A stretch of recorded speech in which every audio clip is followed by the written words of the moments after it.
Alléluia, alléluia. Gloire soit rendue à notre Dieu. Nous bénissons les Seigneurs pour ces dimanches après-midi, l'heure de notre culte. Nous sommes déjà connectés et nous savons que le Seigneur va nous faire du bien. Alléluia. Soyez le bienvenu, soyez la bienvenue à tous qui êtes connectés en cette heure. Et nous sommes infiniment reconnaissants pour tout ce que le Seigneur accomplit pour nous, par nous, et nous ne pouvons que le dire merci. Nous sommes encore là sur la terre du vivant et le Seigneur continue à nous faire du bien. Et comme d'habitude, dans nos premières minutes, nous partageons, nous rappelons. Voilà pourquoi je t'encourage à partager, à rappeler, car ngonga yango tangu yango leur H. Nous sommes déjà là leur H où nous communions, où nous sommes là tout autour de la parole du Seigneur afin d'apprendre, afin d'écouter la parole du Seigneur. Alléluia. Partagez, rappelez, partagez, alléluia. Merci Seigneur pour ta grâce. Nous les bénissons alors que nous sommes en train de partager. Alléluia. Partage avec moi. Alléluia. Merci Jésus. Il est mon papa. Il est mon papa. Je l'aime. Alléluia. Partageons. Merci Jésus. Faites comme moi. Partage notre Facebook.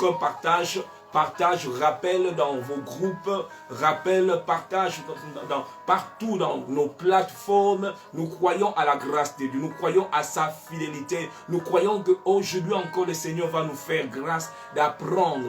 Aujourd'hui encore le Seigneur va nous faire grâce de saisir quelque chose. Alléluia, alléluia. Alors que nous sommes en train de partager, rappelle ton cousin, ta cousine, rappelle ta tante, rappelle ton oncle, partage à ton ami, partage, elle a besoin d'écouter cette parole. Pendant des temps pareils, nous avons besoin de la parole de Dieu. Nous avons véritablement besoin de cette parole qui nous conduit. La Bible dit, quand je marche dans la vallée de l'ombre de la mort, son bâton et sa roulette. Quand on traverse des temps pareils, on a besoin le bâton et la roulette de Dieu afin de nous sécuriser. Pendant ces temps où le monde est secoué, le bâton et la roulette de Dieu, c'est ça notre sécurité. Alléluia. Partage. Alléluia. Merci Jésus. Et nous voulons aussi recommander ce moment entre le sainte main de notre Seigneur. Père Saint, je viens encore au nom de Jésus afin de te recommander ces précieux moments. Seigneur, ces précieux peuples veulent t'entendre. Non pas moi, mais toi, éternel notre Dieu. Seigneur, parle-nous. Seigneur, édifie quelqu'un. Seigneur, tonga bomo ya moto moko azali kolanda ngai nzambe. Yozwa lokumu nyonso. Sois glorifié cet après-midi. Sala ete na suka ya mateya oyo, quelqu'un puisse dire nzamba lobeli ngai. Quelqu'un puisse dire, oh, ezalaki jour na ngai. Quelqu'un puisse te louer, te rendre gloire, tata. Bisobe ba oyo tokozanga te kopesa yo nkembo nyonso. Yone ozwa lokumu. Nous sommes des instruments. Yone mosali na nyonso. Sepela na ko utiliser nga lelo pour l'édification à peuple na yo. Merci parce que tu le fais. Merci car tu le fais maintenant. Au nom de Jésus. Amen. Merci Jésus. Continuez à partager. Je t'aime, tu le sais. Tu es mon papa. Yes. Je t'aime, tu le sais, Seigneur. Et mon cœur est rempli d'amour pour toi. Et mon cœur bouillonne de joie pour toi.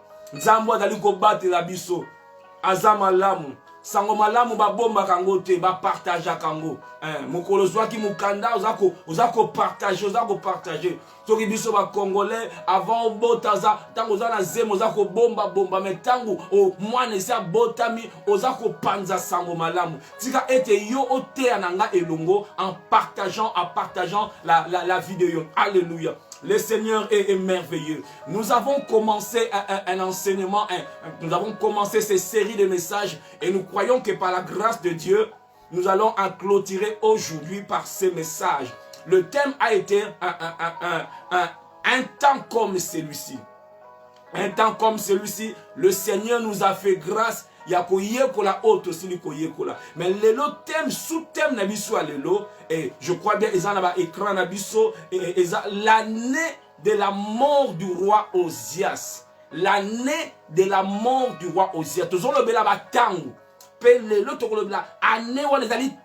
L'année de la mort du roi Osias. Nous allons apprendre ensemble les choses que Dieu veut nous apprendre. Nous avons parlé de beaucoup de choses. Il faut par rapport à ce que nous avons appris. Nous avons parlé à un temps comme celui-ci. Nous avons parlé d'Esther, un temps dans lequel Dieu avait placé Esther pour jouer un rôle. C'était un temps de crise. Nous avons parlé des temps de crise. Le Seigneur se manifeste dans des temps de crise. Nous avons parlé du maître des temps et des circonstances.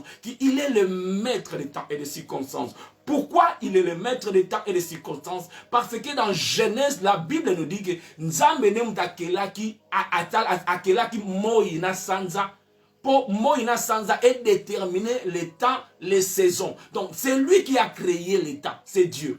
Lui-même est éternel, il est dans l'éternité. Dieu n'habite pas dans le temps. Il a créé le temps pour l'homme. Asala temps pour Namutu. Mais lui, il est dans l'éternité. Donc, le temps est à moi portion il y a éternité. Éternité, il y a éternité. Après ça, il y a temps. Il est dans l'éternité. Il est donc le maître des temps et des circonstances. Et nous avons lu dans Ecclésiaste, où la Bible était la course n'est pas aux habits, le pain n'est pas aux sages, mais tout dépend de temps et de circonstances. Comme pour dire, moutakos à la makasi, pour qui m'embang, à cause de la maïele, mais il y a un peu de déterminer un récit. Yango temutako déterminer le reste. Tant qu'on a Ecclésiaste chapitre 9 verset 11 où la Bible dit ceci. Là c'est le roi Salomon qui disait: j'ai encore vu sous le soleil que la course n'est point aux agiles, ni la guerre aux vaillants. Donc on peut être vaillant mais aux longuités, ni le pain aux sages, ni la richesse aux intelligents, ni la faveur aux savants. Car tout dépend pour eux des temps et des circonstances. Nous avons dit que les temps et les circonstances jouent un grand rôle. Pour la muntu amata. Et c'est là il faut temps et dans la auto circonstances. Mon abatu musomoni ki azala ki na ye penza ndenga senge ko salate, mais azui poste wana pona nini parce que jour wana mutu wazali na ba capacité, mutu wazali na makoki na ba qualité nyonso, jour wana abela ki malade. To jour wana ayakite. To meke nzamba za un grand stratège. Nzamba konsala ete jour wana patron azalate, patron wazala motema mabe wana. Patron wana zala motema mabe jour wana azalate pour te adjoint na ye azala aizala pour te dossier na yo mutu traitant ou zala patron te me adjoint na ye alors que adjoint na ye zala motema malamu. Donc nzambe arrange ka circonstance boyo.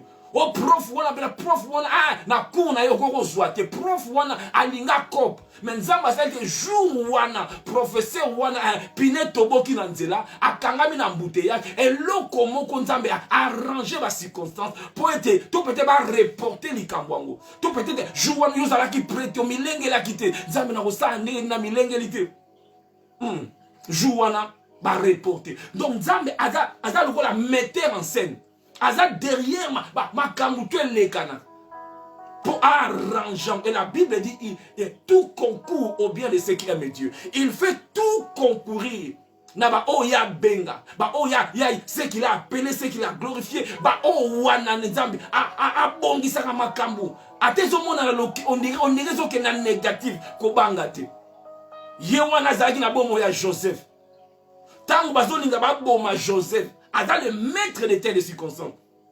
Balamoko ndegomora Joseph ayi alo tete to bomayete to tekaye parce que na sima wana nzambe nde abane ko arranger ba circonstances. Il fallait pas bomayete to bomayete to tekaye to boma na place na ye to boma nyama moko o pesa image ya Christ. O ya zwa ke sika nanga. Et sika fallait pas bomanga. babomaki nyama wana babi to zwa makila to pakola ngo ne lamba na ye e ko bimba lokola aya kufa mais en réalité babomaki ete mbala moko nzamba sala kindenge nini batala na gauche batala na mopanzi bamoni groupe moko ba madian batu mo baza ko ba marchand baza ko tambola to teka ngo pa ya bato mo nzambe ninga arrange ka makam akotia mutu songolo na wana mutu kingani alekana na wana tangu ba madian ba noko longa na ndako na bango ba yeba kitie que nzamba doko diriger bango balekala ka na balabala wana yo pe na 12h-5 ozala wana donc aza maître ya batana ba circonstance ala kisaka biso nyonso te mais soko mitiki na maboko na ye akotambwisa makolo na yo yo komona lokola hasard lokola coïncidence mais nzambe azalaka sima ba coïncidence na oya bana na ye. Et ça m'a été un Ruth tanga zonga ki na Moab. Tanga zonga ka uti kosala basali erreur, Naomi sali erreur, mibali na bango ba kufi ba zonga bango tu ba veuve. Ba akeko ko sala a glaner. Et ça m'a été Ruth comme par hasard selon le monde entre guillemets. Selon Ruth, comme par hasard, akeka kanabilanga ya Boaz. Ya to benga ba coïncidence prophétique.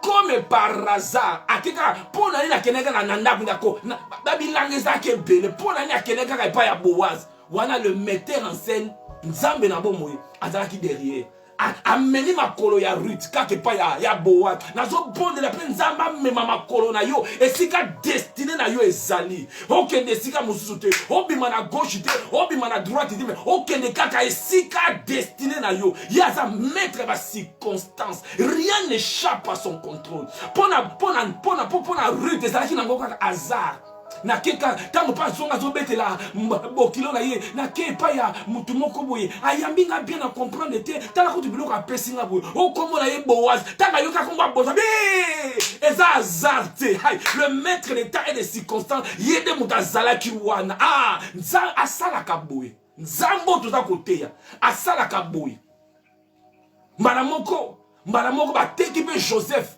akomi na Égypte. Nzambe kopa nzambe zakite nako nafona komisa Joseph na Egypte so nako komisa yendenge nini so nzamba memaka na banzela ya ye nzambe azo memona azana banzela na ye azo memona Gombe mais azo mem nzela ntsele omoni pela bolega aéroport mais nzambe tato yoro baki nango komemanga na Gombe mais boleki maluku mais nzambe boleki métropole mais kozo kene nanga wapi olakaki ngai Gombe fandanie aza nzambe akome nzambe ko azosa la ligne droite mais azosa la zigzag mais ça droite te mais abi ye eza mayele na nzambe ezalaka liboma pona biso parce qu'il est le maître des temps et des circonstances. Nous avons même dit na tangu ya Josué nzambe Josué a belé nzambe soleil arrête-toi, lune arrête-toi, pe moye telemi, pe lune est telemi pona nini parce que Dieu il est le maître les temps et les circonstances. Il peut changer les temps. Il peut changer ma circonstance. Yango na anglais il change les temps et les saisons.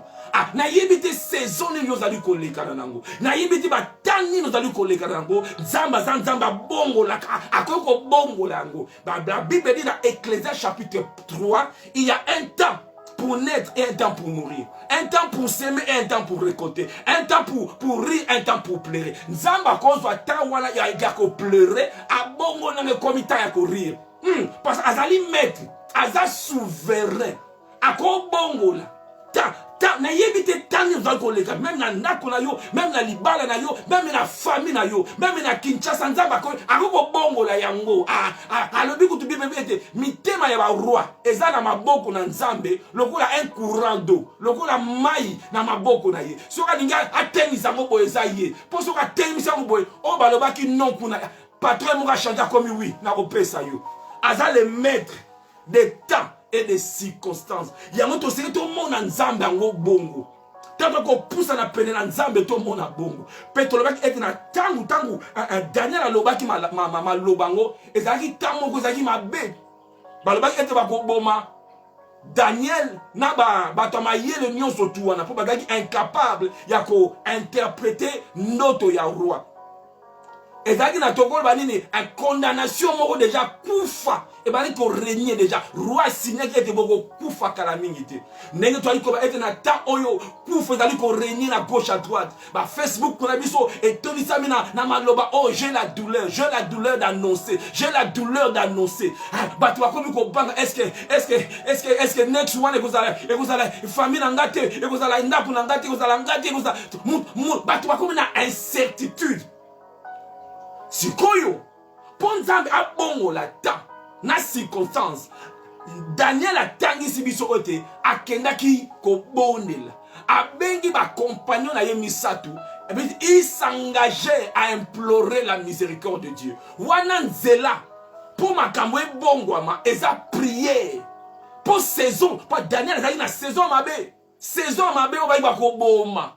Oh déjà na journal bazali ko koma. Oh 4000, ceux qui 4000 va koufi. Na UK comme varié, comme il va changer. Donc même à ta vaccin, bah tu vas suivre, bah yebi sous des vaccins, vous avez efficace na nenge comme il va varier. Mais tika na yebi sa yo nzambe o ya biso. Azana mwende na ye. Ata konora e koma ko soki koni nyango. Yanga nzamba bongo makate. Mouya na ye za toujours là. Ha bongo makate. Puissance en nzambe eza na date d'expiration te. Yes, makila ya Yesu Kristo eza na date d'expiration te. Kino lelo eza ko petola. Kino lelo boko na ezali ko bikisa. Échanger nenge changer. Échanger nango mena yebi nzambe oyanga azana ngwende na ye. Yango Daniel akeneke pa ya nzambe. Ba implorer nzambe. Nzambe apesi Daniel explication ya ndoto. Malamoko ta échangé. Yangwana Daniel alobaki maloba wana. Parce que nous aimons qu'on placer texte dans contexte nango. Yango contexte wana. Il a changé le temps.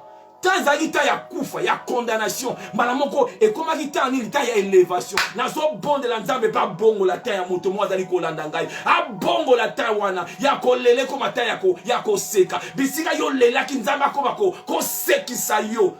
A bongo la tristesse na joie. A bongo la makiadi na makiese. Okoma makiese esengo. Abongo la po, abongo laka, makambo oyo yanga, Yesu abongo laka, makambo oyo, ye wananda bongo laka, abongo magate mabongo laka nyonso, ya bongo magate mabongo laka nyonso. Malamoko, Daniel oh fallait ba boma ye, ba moni roi aye ko fuka mela ye, roi, atomboli balamoko Daniel, my God. O ezali akufa lobi. O bataki na bonbon. O abale ko pema na peme kome ko kende. Balamoko tala dika komi santé ye. Tala nge Dieu a changé ça, a changé saison na ye. Saison ya maladie comme saison ya guérison. Saison ya humiliation comme saison ya élévation. Saison ya condamnation comme saison ya élévation. Dieu a élevé Daniel. Daniel va tombolier. Daniel tamba tomboli to yekola ki habité roi. Eza nazalaki pena batu na ngai. To zalaki groupe. To banako bonde l'ensemble. To kota ki retraite na ba trois compagnons na ngai. Mbala moko même les trois compagnons de Daniel nzamba tomboli bango. Yango ndani ko ba ete Dieu il change les temps et les saisons. Yango changement ya temps na saison. A changer temps na saison. Nazo bondele salama bongo. Nazo bondela esalama bongo. Ta ezama beto yebiango. Ba media bazo tangisa biso combien que ta ezama be ko bimate ko zala na ndaku ta ezama be za ko beba mais nzamba sala ka bo keseni na ba oyo ya ye na yebite soki moko aza ko landa za ya nzambe na yebite soki za yonde nzamba ko bongo la saison a bongo la ka saison a bongo la ka. Tout dépend pour eux des temps et des circonstances. Et ça qui ton côté, et ça ma capacité, et ça ma yele, et ça lika muyata. Ce qui nous a matsali kana tana na abongi si on a faveur na yo. Même à toza D6. Oko koma na bureau munene. Hey yepena tanga na yete, yepena na mboko kutu, azate na isolte, yepena na mboko kutu, angla malonga te. Hey, ezala lika muyata pena circonstance. Namokili, permettez-moi de dire cela. Batamokili balobanini, chance de logo pam. En quelque sorte, c'est vrai. abi chance eze loko pa oko bete nzamba ko sala o bete li baku moko bohai li baku moko prophétique mbala moko porte moko fungwa me comprendre te ba memeli yo affaire moko ya nzamba tombo li mbala moko na minute. La Bible est d'accord. Qui sait ce qu'un jour peut enfanter? Jour moko o lamuka o lala ki pauvre mais tango lamuko o lamuki mbala moko likolo ndenge moko este butu moko kaka akutani na roi akomi reine oke na Ruth ake butu moko kaka mbala moko destiné saison na ye échangé. Naomi banako badi ne m'appelez plus Naomi, appelez-moi Mara. Naomi est la qui ma gracieuse. Oyazana ngolu, la douceur. Mbala moko Mara la qui amertume. Donc saison est changée. Et l'homme la douceur et continue na malheur. Mais tant que Nzamba salaka moto bolam, azongi si na Naomi, my God, azongi si na Naomi, pour nani Nzamba asaliye bolam, pour Nzamba za maître ya ta. Et ça m'a comme ko échapper yo, mais échapper Nzambete. Et ça m'a comme lekeli yo, mais lekeli Nzambete. Si quand Nzamba mi moni samana na bomo ya moto mo zali ko landanga, le maître de temps et de circonstances. Azam maître.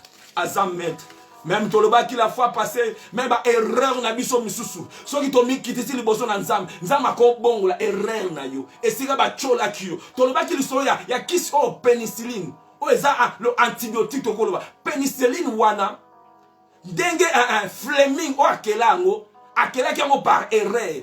Adaki na laboratoire, azo sala ba recherche na ye, il fallait asala kisi moko boye. Atamba mo kisi yango e raté, échoué. Et ça le kola Ozolamba fufu soki ndenge nini mbala moko osali par erreur mayeleki fufu ekomi teba nzoka le teba wana eza kisi mususu esalami par erreur, my God, par erreur penicilline oyo ebikisa bato ebele esalama par erreur. Nzamba za capable ya kobongola erreur wana, nzamba za capable ya kobongola erreur nazo bondela nzambe oyo nyonso ta mikitisi na liboso na nzambe oyo nyonso abeta libaku mais amikitisa liboso na nzambe abongola po nzamba azwaka nkembo na makambo ya boye batolaki yo basekaki yo. Mais Dieu élève les humbles. Problème ezalaka nini osali erreur oni komikitisa te. Yo lingi ka batu ba comprendre yo mikiti sa senga pardon nzamba ko bongo la histoire na yo ata batu ba limbisi yo te mais soki yo mikiti si devant Dieu ata batu ba botali erreur na yo te nzamba ko salela yo ngolu akosalela yo ngolu mais to mikiti sa oza lokola penicilline, my God. Na yebite to nzamba ko komisa na lokola penicilline akobinisa batu ebele ezalaki erreur abetaki libaku to cholaki to tongaki to lobaki to koloba mais tala ndenge nzambe angengisi tala ndenge nzambe angengisi oyebite même ata Salomon uta wa na Bathsheba mwasi oyo iri David abomaki iri pozo Bathsheba Oliata nzambe abota Salomon utata na mwasi moko soki ya bien soki ndenge o casier judiciaire ezalaki malamu mais tala nzambe na biso iriwa na ka parce que David a mikiti saki tango mikiti nzamba ko abalusi lisolo wana nkembo ebimi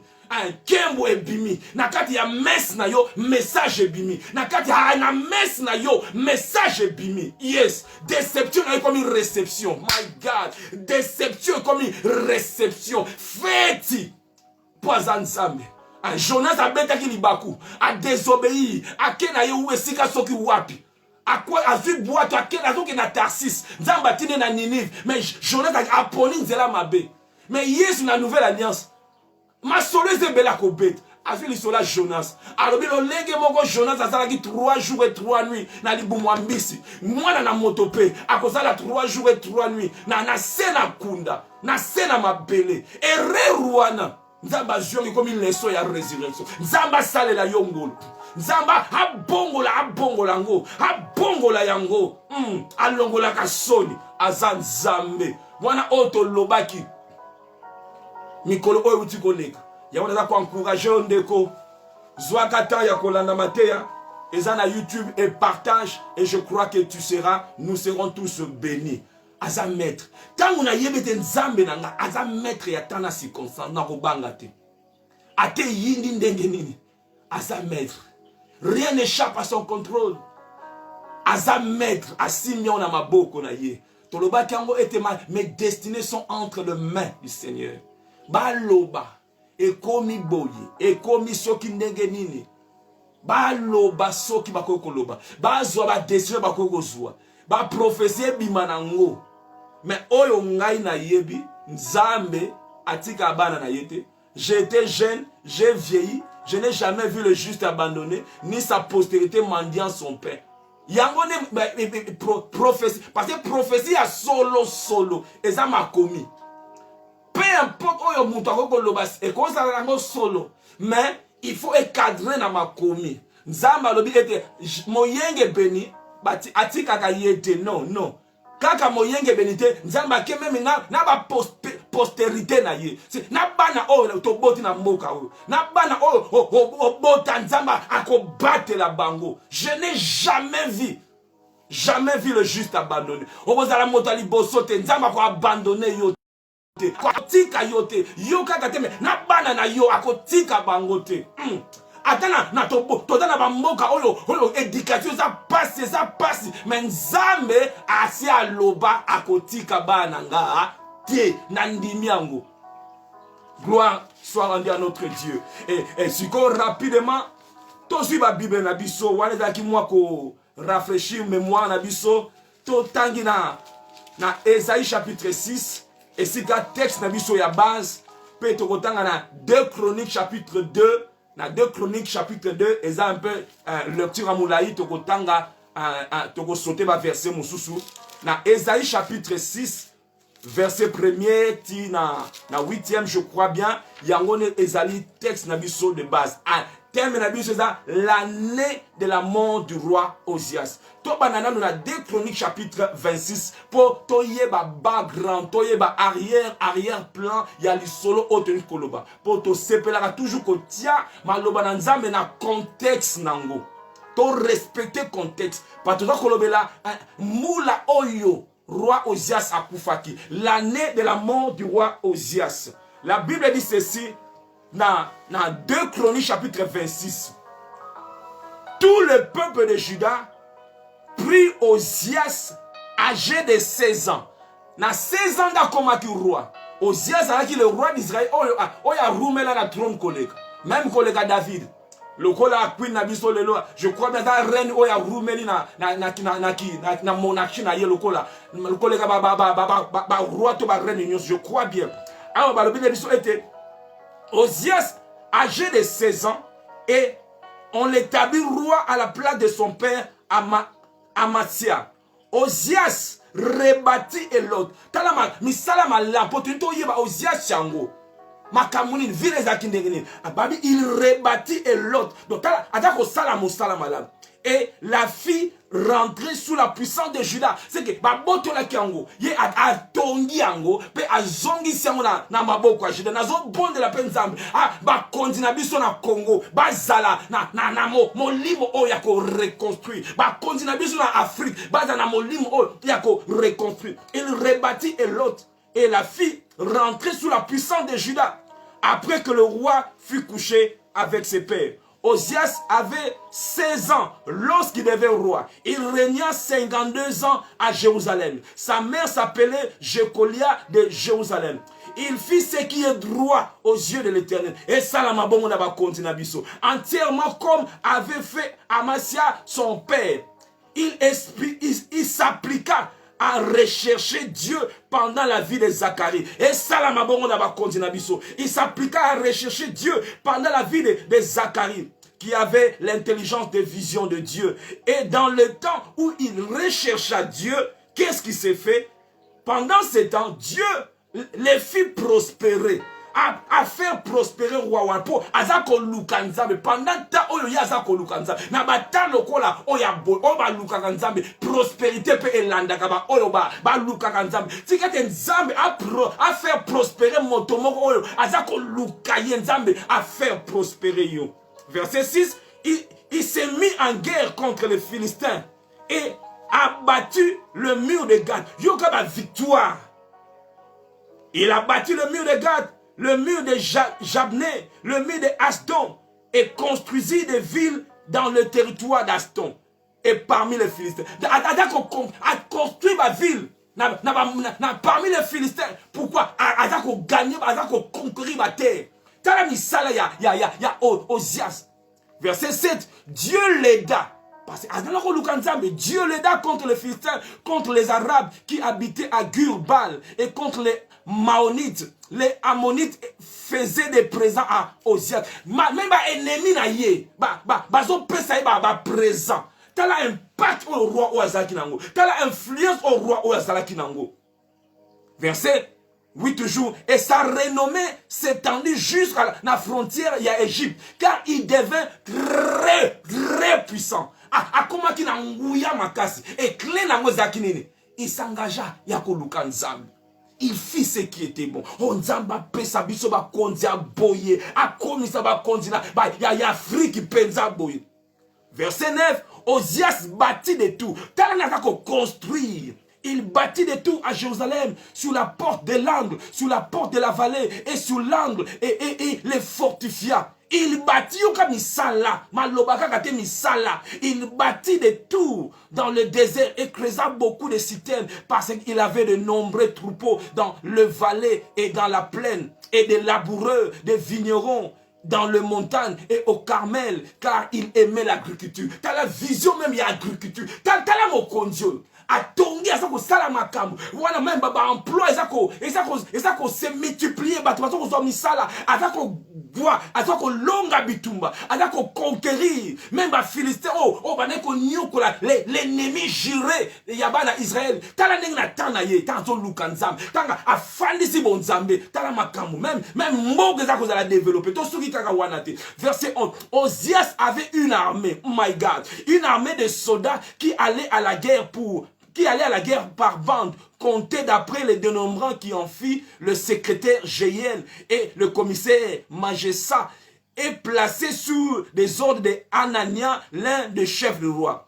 Le nombre total des chefs de la maison paternelle de vaillants des guerriers était de 2600. Et il commandait, voici le baba exploit, verset 14, Osias leur procura pour toute l'armée des boucliers, des lances, des cartes. T'as la même armement. Oh mon kondia malamu.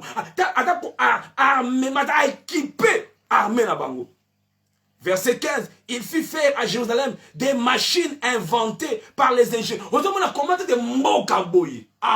Na yibite to ko comparer na mboka ni lelo. T'as une vision. Il y a chef de l'État, vision, il y a Mokondi, a inventé ma machine, technologie, donc, à Saliba, ma kamou, tout à ça, verset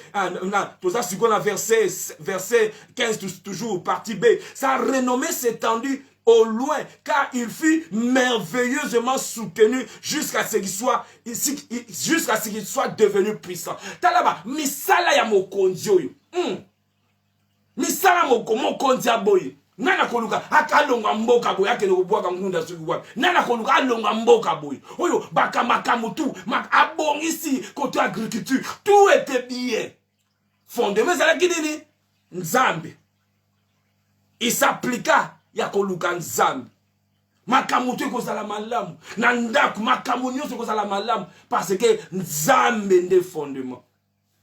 Verset 16 et si la makameko beba. Et si bato akomi pour la protection na luka occultisme pour la likambo na moni bakoya ko bundisa ngai na komi na mbongo ebele peut-être bakoko lia ngai peut-être zambo ya batela kiyo mbongo commission komi insécurité le voilà za na poto boy peut-être banguna bakome ebele bazala te zambo ya batela akokoba ko batela yo. Verset 16 tala makambo et comme le roi oyo nzamba il faut faire prospérer. Malheur peut comme la continue. La Bible dit, mais lorsqu'il fut puissant, son cœur s'éleva pour le perdre. Il pécha contre l'Éternel, son Dieu. Il entra. Quel était son péché? Il entra dans le temple de l'Éternel pour brûler de parfum sur l'autel de parfum. Le sacrificateur Azaria entra après lui avec 80 sacrificateurs. Les hommes courageux qui s'opposaient au roi. Parce que azalaki sacrificateur te oza na droit te ya kotumba okotumba parfum epesameli na yo te omoni esalaka soki mutu akomi na bozwi soki mutu atombwami il se permet à tout asala nyonso azalaki roi azalaki sacrificateur te yango esalama mpe na Saul Samuel ayebisi ezela bituma ekomaki pene bato bakoki kopusa mbala moko Saul a offrir sacrifice azalaki sacrificateur te yango bien aimé toyebaka balimite na biso même na kati église yebaka limite na yo na yebaka limite na nga likamu oyo ngai na suki awa ata nazoyoka eza kopela kati na nga te oyo eza ngai te oyo fo nakende kotuna x nakende koyeba nayebisa y napesa rapport na x napesa rapport na y ye ezalaki abengami na mosala oyo te azalaki na pele oyo te ezalaki mosala na ye te mais parce que obi tutu te sala so bakomi koyembela yo jalelo surtout bakonti na biso na Afrique tant bakomi koyembela yo jalelo tu te crois au-dessus de tout à brûler tabaché feu rouge ye à l'écani parce qu'il se croit au-dessus de tout mais la Bible dit il y avait des hommes courageux nazo bon de la peine zamba pesa na église na yeba homme courageux capable de dire comme Paul a lobela ki Pierre azali ene na ye na la foi to koloba mais Pierre a comme lokola hypocrisie Paul a zongi siye ezate parce que oza soginani o eza mamanzam eza makamu ya nzam avec amour bien entendu mais vérité gotika la vérité soko bimi libanda on doit te dire que te obimi libanda ozala yaya ozala tata ozala koko ozala nini de la foi soko bimi même nga on la côté ya yo soki na bimi libanda j'ai pris que nzamba atindela nga baba homme courageux po boko pikisa ngai botika nga na erreur te po sala ba muso bakomi ko banga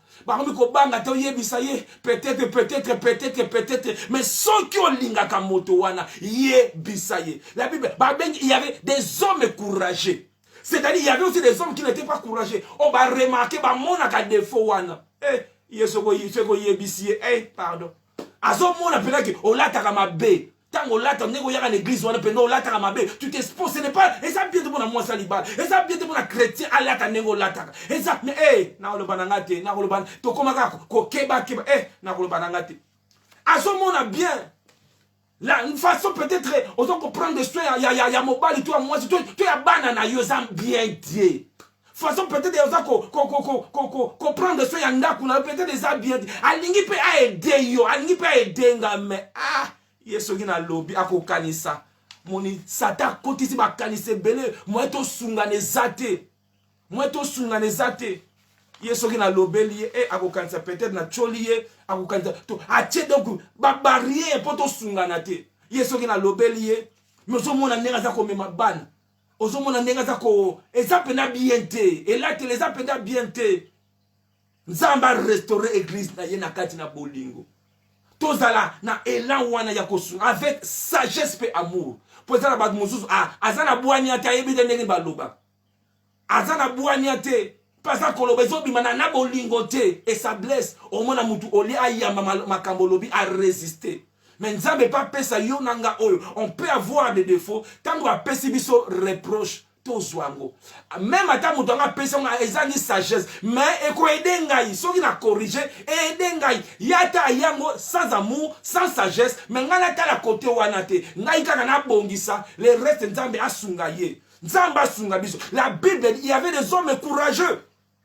oyo il nous manque dans l'église des hommes et des femmes courageux ils s'opposaient au roi malgré qu'il est roi et il lui dit bazo murmurer te na suka bazo murmurer te de koyebisa likambo na nga koyebisa ancien évêque à l'aide koyebisa bishop Rems te koyebisa mama Natacha te yebisa nga likambo na nga yebisa ngai Bible il lui dit bakotonga te basifone oyebi te nenga bana nenga memaki bana pena nani yoyo penza nde pena memaki ne lamba la te pena vraiment yependa oninga toke ne bilanga te ko bete la moto bosusu te oyibo sola bien te soki yo kena bolingo ata bosola kana bien ata bo pesa na ka mboto soko kena bolingo na sagesse akoyoka yo na ekoyeba na soki oye nango na bolingo na betele ngo liso na motu mosusu te na kene tout droit pa ya motu ango na bonde d'abord nzambe sunga ngai nazo soya na ndeko na so pona lingi na lingi aza ndeko na je veux l'aider pesa ngai loleka okomona ndenge nzamba koyamba yo omona nzamba kosunga okokamwa kutu yo kadeki ndeko nga ko rejeter yo oko comprendre te ndenga koyamba yo ndenga koyoka etikali peka kati yo na ye exact que omona comme la ta bien parce que ngam na pesa ke conseil donc abanda wala ta mabeso ipo na ngai te wana za bolingo te binomi baleka esili nzamba zwi kembo batu ba yebi te ko yone muto edaki ye nzamba yebi nzamba ko pambola yo esuka kaka binomi bale esili oh ya yebi ko lamba te oh ye penza bo oh ye penda anglais penza ye penda abanda ya penza ye ata lettre batini ka fo begara ngai na tangela ngai toza église l'amour.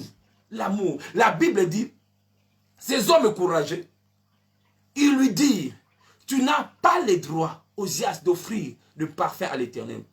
Ces droits appartiennent aux sacrificateurs, fils d'Aaron, qui ont été consacrés pour offrir. Et ça y a yote. Et ça droit na yote. Baeko sungaye. Baeko sungaye. Baeko sungaye. Et mbalamoko, Osias, qui bokonde sali. La Bible verset 19, sa colère s'enflammant. Asili ki pasimba ki encensoir. O wachaka parfum. Milinga epimaka wana tabado tumba parfum. Sa colère s'enflammant. Verset 19, la colère s'enflammant. S'enflamma d'Osias qui tenait un encensoir à la main, et comme il s'irritait contre les sacrificateurs, la lèpre éclata sous son front. Na front na ye, na mbunzu na ye. Pour lèpre, ce que dans la maboko kola te lambo ozipi, mais ya mbunzu pena donc batutu ba mona yango. Ya mode mzamba sala. Quand on refuse de s'humilier, on reçoit l'humiliation. Quand on refuse de s'humilier, on reçoit l'humiliation. Mbala moko ebetie penza moye abombe zate. Soki tanga ba pelisa kiye atike ba émotion te kande yo zolo bela ngala pasteur na yo za na droit yako reprocher oza na droit ko pesa nga conseil te eza libala na ngamoko eza ndaku na ngamoko yo mto memenga na poto yo mto bengisa nga na poto parce que bato apoto mbalinga sous conseil te to koma to yebi on connaît tout to yebi ABC nyonso to yebi mais laissez-moi nous dire bien aimé to yebi nyonso te. Et ça les locaux moko oyo batu ba kwa enseigner yo neto ba ete ye kola po okola awa roi siliki mbalamoko la lèpre essuyer pe ba tangu lèpre essuyer yo kama kameleka na kiawo essuyer wapi na front verset 20 les souverains sacrificateurs Azaria et tous les sacrificateurs portèrent les regards sur lui et voici il avait la lèpre au front. Il est mis précipitamment dehors. Et lui-même s'est hâté de sortir. Aïe, aïe, aïe, aïe. Abaleko piglé. Mais quand Dieu t'humilie, abiye moko. Hey, akimimba. Ba mususu ko boko benga na bangote. Ba mususu ko tika yewana. Biso toza ko bonde la kaka. Dieu va exposer certaines personnes à quoi exposer misala na satana peut à quoi faire en gros exploser. Il va exposer pour le faire exploser. Yemoko abimi mbangu akena isolation akomi na quarantaine yemoko mbangu abimi mbangu et la Bible dit que le roi fut lépreux jusqu'à sa mort. Kino na kufa na ye atikala kina lèpre pona nini kaka ezo parler comme les somo moko moke. Mais nzamba ba principe. Il t'a pas établi na eloko wana au sala yangote. Il a établi. Nenge moko David azwa ki arche ole ba sacrificateur ba levite ba memona mapeka apesi yango likolo na ba char. Pe ole benga ba levite ata ba tini kata char wana posi obebisa ki déjà. Azu Osias o yazaki na ezaki sacrificateur te. Mais toye ko et David a dit que David a appris na erreur na ye. Awa, le roi a été frappé de la lèpre. Nazo bon de l'anzame. Apesa yonanga motema komi kitisa. Oh, toza komi kitisa. Po toza ko yekola. Quand on nous reproche, eza la dure, eza la nengenini, quelle que soit forme ya reproche, il est vrai, il faut former ça la malamu. Mais soki muto apesi nga reproche, apesi nga zangi sagesse, ngai na landika la reproche, na tirer reproche na ngai, na bongi sipo, na kene liboso. Sinon te, tala nega suka ki vina ye mobimba. Lèpre. sikoyo wana tolobeli Ozias oyo toza kolobela l'année de la mort du roi Ozias. Sikoyo na Esaïe chapitre 6 na verset 1er elobeli biso nini l'année de la mort du roi Ozias. Esaïe chapitre 6 rapidement so okokozwango elongolanga. L'année de la mort du roi Ozias, j'ai vu le Seigneur assis sur un trône très élevé. Ozias a un roi. Un roi asalaki makambo minene, un roi a impactaki mokili, un roi a atongaki, a memaki makambo malamu, et sûrement ane ya mort na ye et a fetaki peuple nyonso. Ah ye penza, ye pena mutu asalela biso agriculture oyo, ye pena mutu a memela biso kimia, ye pena mutu asilisa guerre wana, ye pena mutu. Ezaki ane moko ya kolela, ane moko ya déception, ane moko ya ba souci, ane moko ya ba question mark, ane moko ya pasi. Peut-être lokola ba ane otoni ko vivre oyo ka covid na oyo ka problème oyo ka ba dépression oyo ka ba kamwe bele négatif. Et ça qui année moko kitoko te. Année de la mort du roi Ozias, année à matanga. J'ai la douleur d'annoncer. J'ai la douleur d'annoncer. Année moko sombre, année moko ya molili, année moko ya pasi. Mais Bible tali sibiso, la même année wana ya molili, la même année wana ya ba question mark, la même année wana o batu baza kolela, la même année wana oyo batu baza kokufa. Nzambe be aponiza na tangu wana po afungola miso ya Esaïe. Na yebite Nzambe atako fungola miso ya nani po na même année oyo batu baza kolela. Nzambe ba kosala ete ba musu ba sepela. Nzambe ba kosala ete ba musu atombola bango. La même année, God, hallelujah. Nzamba zelite année prochaine. Nzamba lui ete kaka na année oyo. Na kosale la motomoko bolamu. Kaka na année oyo. En même année, oyo ba compagnie za ko kangama. Oyo ba misale za ko kufa. Na même année nzamba ko rendre motomoko milliardaire. Nzamba ko pesa yo idée moko. Oyi mutu abandi ko sala ba masque oyo. Akoko ma milliardaire. La même année. Bah tu on voit maintenant année 1 la même année oh le covid et banda ki wana nzamba pesa ki ga idemoko la même année na zo bon de la nzambe na même année oyo yo lelaki la même année oyo zalaki déçu la même année oyo yo zalaki brisé oyo zalaki na pasi oyo kundaki ndeko na yo oyo matange kotaki la même année tika nzambe asalela yo ngolu o mona ona no mona te o simba ona no simba te la même année pas une année à kala pas une prochaine année nzamba lobi année au kaka année au kaka ako pesa pe mabota année au kaka ako pesa pe lokwango année au kaka aïe na ebite soki motomoko ako lo bananga la même année nzamba ko sala kaka na année ona la même année wana yes la même année kaka ba o wana ka batongaki bango be bako betelo maboko ba o wana ka babundisaki bango bako koma ba fan na yo la même année le même personne qui t'ont persécuté bango wana bako zongela yo nzambe po aza le maître d'état et des circonstances aza maître ya temps la même année ba o balobaki non bako koma koloba oui ba o ba boyaki yo bako ndima yo ba o ba bwakisaki yo bako zongela yo la même année même frère de Joseph o ba teka ki kaka ba frère wana nzamba za mystique abi il dresse la table devant mes ennemis il dresse la table devant banguna na ngai la même année au kaka nzambe année mosusu te po nzamba talisa ki bon nzambe na ye so ka sali na année oya makambo malambo akoloba ete peut-être parce que année on ezaki na ba ezaki bien ba bourse na étage ba no ba ete ekozala bien yango ba komona pena kemo na nzambe te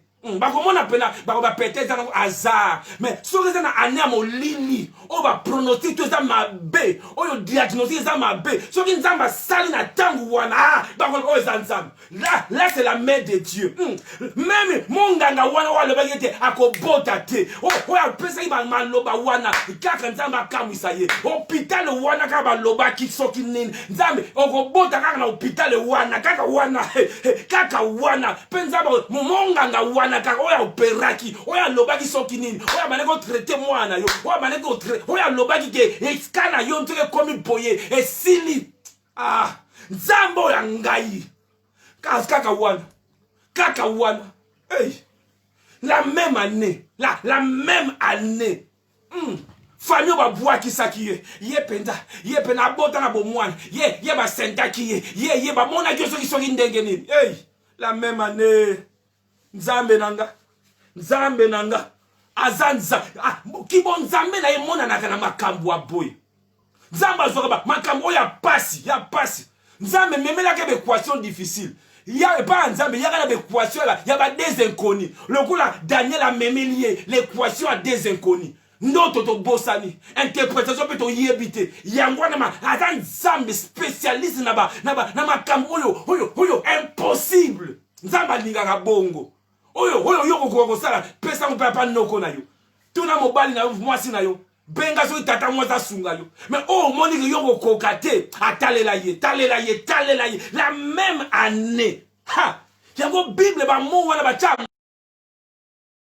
bataka maloba wana pamba te la même année oyo bato baza kokufa oyo bato baza kolela nzambe alobike na tango oyo kaka ngana kosekisa yo na tango kaka nzambe na kodistingue yo moto oyo etumbaki bato bakwaki na moto batumbami même moto wana my god batango babwaki bakompagnon ya Daniel hey ole bango bazika bango babimi même ata na sola milinga te le même feu la même année moto wana kaka bango babimi nazo bondela nzambe babimisa na moto wana oye boma batu mususu yoko kufa te maladi oye boma batu mususu la même maladie que iso e boma ye yo biki nango hay la même maladie même situation wana mais yo bimi la tête haute la même année mer rouge wana kaka mer rouge wana bana ite ba traverser mer rouge tango e ba Égyptien ba ye emeli bango mer rouge o emelaki ba mususu mais yo katisi tango to tala sima ozomoni monena nzambe kaka ngambo na katisi mayoyo kaka ngai na katisi la même année ay mer rouge o kaka hey ba mususu même situation yo viva mais ma bango ba kufa bakenda mais yo bima yo obota malgré ta wana ozalaki nango kaya obota ba mususu azanga tata na mama vie beba mais yo posanga tata na mama tala ndenge nzamba saleli yo la même situation mais nzamba saleli yo okoli na tata te okoli na mama te mais nzambe a saleli yo poza le maître des temps et